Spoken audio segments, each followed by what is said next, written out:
নমস্কার, আমি জ্যোতিষী গৌতম কুমার। আমার চ্যানেলের পক্ষ থেকে আপনাদের প্রত্যেককে স্বাগতম। আজকের আলোচনার বিষয় আগামী 13 এপ্রিল সোমবার 2026 নীল ষষ্ঠী অর্থাৎ নীল পুজো। এই দিনে এই উপাচারটি যদি আপনারা এই সাতরাশি জাতক বা জাতিকারা বিশ্বাস ভক্তি নিয়ম নিষ্ঠাভাবে করতে পারেন, দেবাদিদেবের মহাদেবের আশীর্বাদে, কর্মফলদাতা শনিদেবের কৃপায়, মায়াবী গ্রহ রাহুর প্রভাবে কিন্তু আপনারা লাখপতির থেকে কোটিপতি হতে পারেন। কোন উপাচারটি আপনাকে করতে হবে, কখন করতে হবে, এই ভিডিওর মাধ্যম দিয়ে আমি আপনাদের বিস্তারিতভাবে আলোচনা করব। তাই ভিডিওটি আপনারা না কেটে না স্কিপ করে সম্পূর্ণ দেখার চেষ্টা করুন। এই ভিডিওর মধ্যে যেই 7টি রাশির নাম বলবো, যদি আমার বলা রাশি আপনাদের রাশির সঙ্গে মিলে যায় তাহলে বিশেষ করে এই ভিডিওটি আপনাদের জন্য স্পেশাল হতে চলেছে। তাহলে বন্ধুরা আসুন দেরি না করে মূল পর্বে যাওয়া যাক। কিন্তু ভিডিওটি শুরু করার আগে একটি কথা না বললেই নয়, এই কথাটা বলে ভিডিওটি শুরু করছি। প্রথমত, 13 এপ্রিল সোমবার বারটা কিন্তু মহাদেবের বার এবং এই দিনে কিন্তু নীল ষষ্ঠী অর্থাৎ নীল পুজো। তার পাশাপাশি দেবাদিদেবের মহাদেবের কৃপা আশীর্বাদের পাওয়ার শুভ দিন এই নীল পুজোর দিন। বিশেষ করে যাদের হওয়া কাজে বাধা সৃষ্টি হচ্ছে, ঘরে অশান্তি, বাইরের শত্রু, দিনের পর দিন আপনি ঋণগ্রস্ত হয়েছেন, ঋণের টাকা আপনি শোধ করতে পারছেন না, তাদের জন্য কিন্তু এই উপাচারটি ধন্বন্তরী উপাচার। কি আপনাকে করতে হবে? 13 এপ্রিল ভোরবেলা অর্থাৎ ব্রহ্ম মুহূর্তে আপনাকে গঙ্গার স্নান করতে হবে। যদি আপনার বাড়ির আশেপাশে গঙ্গা না থাকে তাহলে আপনি চূর্ণী নদীতে স্নান করতে পারেন, অথবা পুকুরেও আপনি স্নান করতে পারেন। যদি সেটাও আপনার সম্ভব না হয়, আপনার বাড়ির টিউবওয়েলে আপনি স্নান করতে পারেন। স্নান করার পরে আপনি গঙ্গা জল গায়ে ছিটিয়ে দিয়ে নেবেন। তারপরে আপনাকে কি করতে হবে? আকন্দ ফুল আপনাকে সংগ্রহ করতে হবে এবং অবশ্যই নীলকণ্ঠ ফুল আপনাকে সংগ্রহ করতে হবে এবং কালধূত্র ফুল আপনাকে সংগ্রহ করতে হবে। এই 3 ধরনের ফুল আপনাকে সংগ্রহ করতেই হবে। আকন্দ ফুল দিয়ে আপনি মালা গাঁথবেন, নীলকণ্ঠ ফুল শিবলিঙ্গে আপনাকে দিতে হবে, ধূত্রা ফুলও কিন্তু আপনাকে শিবলিঙ্গে দিতে হবে। দিয়ে আপনার যে প্রধান সমস্যাগুলো রয়েছে সেই সমস্যার কথা আপনি দেবাদিদেবের মহাদেবের কাছে বলবেন, কি সমস্যার মধ্যে আপনি রয়েছেন। এবং এই নীলকণ্ঠ ফুল আপনার জীবনে বড় পরিবর্তন নিয়ে আসবে, যা নাকি সম্পূর্ণ বলে শেষ করা যাবে না। কেননা এই দিনকে নীল পুজো, নীল ষষ্ঠী, বারে সোমবার, দেবাদেব মহাদেবকে নীলকণ্ঠ বলা হয়। শনিদেবের নীল কিন্তু পছন্দ, দেখবেন শনিদেবের রঙও কিন্তু নীল থাকে।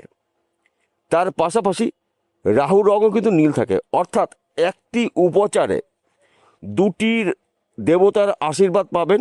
মায়াবী গ্রহ রাহুর প্রভাবেও কিন্তু আপনি রাতারাতি কোটিপতি হতে পারেন এই একটা উপাচারে। আপনার কি করতে হবে? নীলকণ্ঠ ফুল দিয়ে মহাদেবের পুজো করবেন, আকন্দ ফুল অবশ্যই দিতে হবে এবং কালধূত্র ফুল দিতে হবে।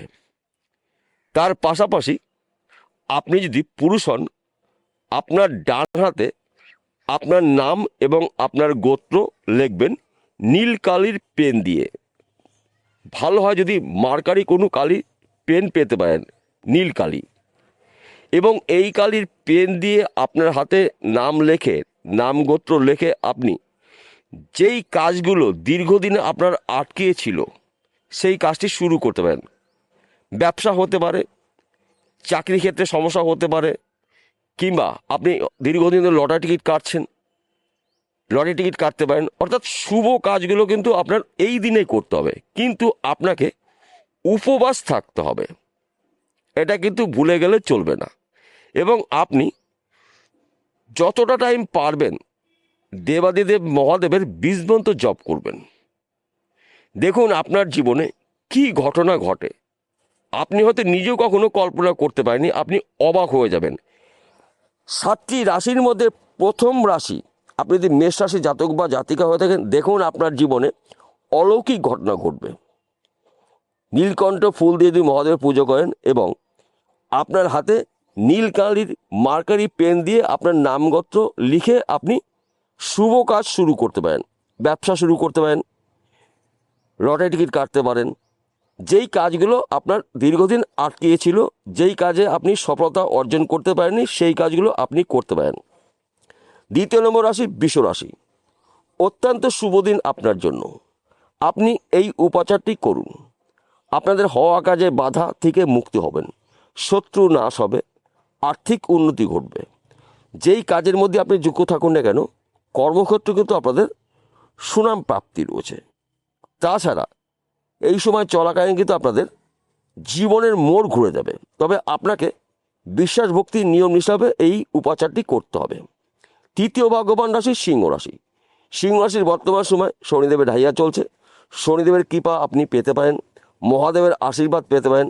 মায়াবী গ্রহ রাহু কিন্তু আপনাকে এই সময় সাপোর্ট করবে এবং আপনাকে রাতারাতি কোটিপতি করতে পারে একমাত্র এই একটি উপাচার। কেননা মহাদেবের রং নীল, শনিদেবের রং নীল, রাহুর রঙও কিন্তু নীল। এই নীল রং কিন্তু আপনার জীবনে বড় পরিবর্তন নিয়ে আসবে, যা নাকি সম্পূর্ণ বলে শেষ করা যাবে না। যেই কাজগুলো আপনাদের আটকিয়েছিল, যেই কাজগুলো আপনাদের হচ্ছিল না, সেইখান থেকে কিন্তু আপনি মুক্ত হতে পারেন। 4র্থ নম্বর রাশি কর্কট রাশি। আগামী 13ই এপ্রিল সোমবার নীল ষষ্ঠী এবং নীল পুজো, এই দিন থেকে আপনাদের ভাগ্য আপনারা নিজেরাই পরিবর্তন করতে পারেন। একটি উপাচার, নীলকণ্ঠ ফুল দিয়ে মহাদেবের পুজো করুন, কালো ধূত্র ফুল দিয়ে মহাদেবের পুজো করুন। অবশ্যই আপনাকে আকন্দ ফুলের মালা গাঁথতে হবে এবং বেলপাতা কিন্তু আপনাকে দিতে হবে মহাদেবের। তাছাড়া যেই ফলটি আপনারা মহাদেবের উৎসর্গ করবেন, সেই ফলটি কিন্তু আপনি 1 বছর খাবেন না। এই বিষয়গুলো কিন্তু গুলিয়ে ফেলে চলবে না। দেখুন আপনার জীবনে অলৌকিক ঘটনা ঘটবে, যা নাকি সম্পূর্ণ বলে শেষ করা যাবে না। 5ম নম্বর রাশি মকর রাশি। আপনি যদি মকর রাশি জাতক বা জাতিকে হয়ে থাকেন, আপনার জীবনে বড় পরিবর্তন ঘটবে শুধু একটি উপাচারের মাধ্যম দিয়ে। নীল পুজোর দিনকে আপনি মহাদেবের বীজমন্ত্র জপ করবেন। আপনার হাতে নীল কালির মার্কারি পেন দিয়ে আপনার নামগোত্র লিখবেন। নামগোত্র লিখে আপনি যেই কাজগুলো আটকিয়েছিল সেই কাজ সেই কাজগুলো আপনি শুরু করতে পারেন। লটারি টিকিট কাটতে পারেন, বন্ধ ব্যবসা পুনরায় আপনি শুরু করতে পারেন। যেই ব্যক্তি আপনাকে ডিস্টার্ব করছিল সেই ব্যক্তির সঙ্গে আপনি কথা বলতে পারেন। এমনকি ঋণ থেকে আপনি মুক্ত হতে পারেন। অত্যাধিক শুভ দিন 13ই এপ্রিল সোমবার, বারের সোমবার, মহাদেবের বার, তাই বন্ধু গুলিয়ে ফেললে চলবে না। 6ষ্ঠ নম্বর ভাগ্যবান রাশি কুম্ভ রাশি। আপনি কুম্ভ রাশি জাতক বা জাতিকে হয়ে থাকেন, শনিদেবের কৃপা আশীর্বাদে মহাদেবের প্রভাবে রাহুর কৃপায় কিন্তু আপনারা 13ই এপ্রিল থেকে আপনাদের বন্ধ ভাগ্যের তালা আপনারা খুলতে পারেন। শুধু এই একটি উপাচার করুন। প্রধান সমস্যাগুলো যে আপনার রয়েছে, দেবাদিদেব মহাদেবের কাছে আপনি প্রার্থনা করুন। স্বয়ং দেবাদিদেব মহাদেব আপনারা ওই সমস্যার সমাধান করবে। যেই সমস্যা আপনার থাকুক না কেন, দেবাদিদেব মহাদেব আপনার ওই সমস্যার সমাধান করবে। তবে নিয়ম কিন্তু আপনার ওই একটিভাবেই করতে হবে। বিশ্বাস ভক্তি নিয়মনিষ্ঠভাবে যদি আপনি এই কাজটি করতে পারেন, দেখুন আপনার জীবনে কি ঘটে। বর্তমান সময়ে আপনার রাশিতে শনিদেবের সাথে চলছে। শনিদেব খুশি, মহাদেব খুশি। আপনার রাশিতে রাহু অবস্থান করছে। রাহুর প্রভাবে কিন্তু আপনি রাতারাতি কোটিপতি হতে পারেন। 7ম নম্বর রাশি মীন রাশি। বর্তমান সময়ে আপনার রাশিতে শনিদেবের সাথে চলছে। মহাদেবের আশীর্বাদে শনিদেবের প্রভাবে রাহুর কৃপায় আপনার জীবনে বড় কিছু পরিবর্তন ঘটবে, যা নাকি সম্পূর্ণ বলে শেষ করা যাবে না। কিন্তু এই উপাচারটা আপনাকে বিশ্বাস ভক্তি নিয়ম নিষ্ঠাভাবে করতে হবে। দেখুন আপনার জীবনে অলৌকিক ঘটনা ঘটবে, কেননা এইটা আমার তৈরি করা কোনো গল্প নয়। দেবাদিদেবের মহাদেবের যদি ভরসা আপনি করতে পারেন, কর্মফলদাতা শনিদেবের যদি বিশ্বাস করতে পারেন, রাহুর প্রভাবে কিন্তু আপনারা আপনাদের বন্ধ ভাগ্যের তালা নীল পুজোর দিন থেকে খুলতে পারেন। তবে আরেকটি কথা বলি, দেখুন আপনার ভক্তি আপনার বিশ্বাস আপনাকে উন্নতির শীর্ষে পৌঁছিয়ে দেবে।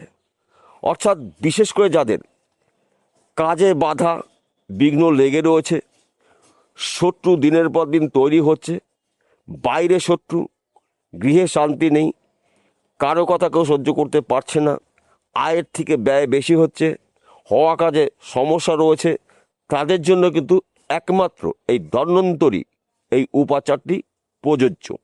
দেখুন, আপনাদের জীবনে এমন কিছু ঘটবে যা নাকি সম্পূর্ণ বলে শেষ করা যাবে না।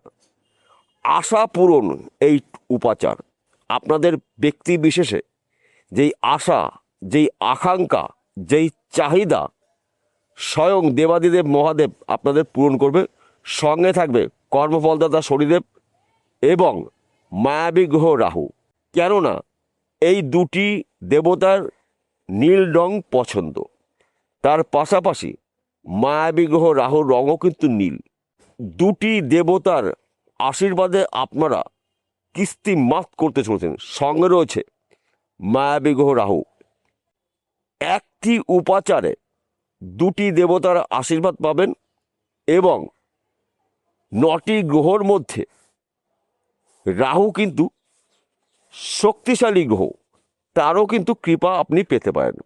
যদি আপনারা বিশ্বাস, ভক্তি, নিয়ম, নিষ্ঠাভাবে এই উপাচারটি নীল পুজোর দিনকে করতে পারেন, নিশ্চিত করে আপনাদের বন্ধ ভাগ্যের তালা স্বয়ং আপনারাই এই উপাচারের মাধ্যম দিয়ে খুলতে পারেন। বিষয়টা বোঝা গেল। নমস্কার বন্ধুরা, আবার দেখা হবে।